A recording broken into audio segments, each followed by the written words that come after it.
Hello guys, another day, another life. Ito pala, mga sitaw namin. Nakalagay na kami ng kawayan dito.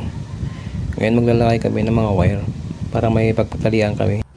Habang naglalagay kami pala ng wire dito, mother ka naman nagkatali na siya. Ito pala yung nilalagay naming wire guys.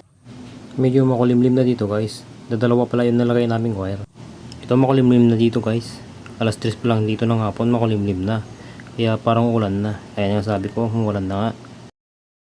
Kahit umuulan guys, kahit umuulan dito guys, ninusong ko na kasi talagang malalaki na yung mga sitaw namin. Sayang naman kasi yung araw, tsaka marami pa yung gagawin namin dito. Kunti pa lang yung natapos namin. Ganito pa pala magtali guys, bawat isang puno isang tali, kaya marami pa yung gagawin namin dito. Hindi pa naman nakakalahati yung ginagawa namin, kunti pa lang yung natapos namin.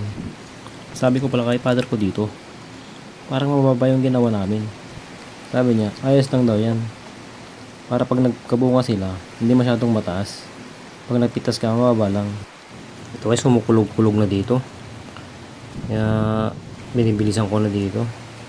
Kasi nakakatakot. Nakapula pa naman ako. Kaya sabi ko, pagpubukas na lang namin. Tagaan na lang namin bukas.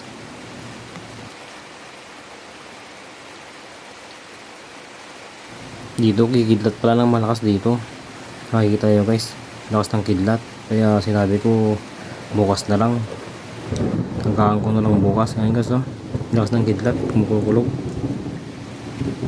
Kaya dali-dali na akong sumilong.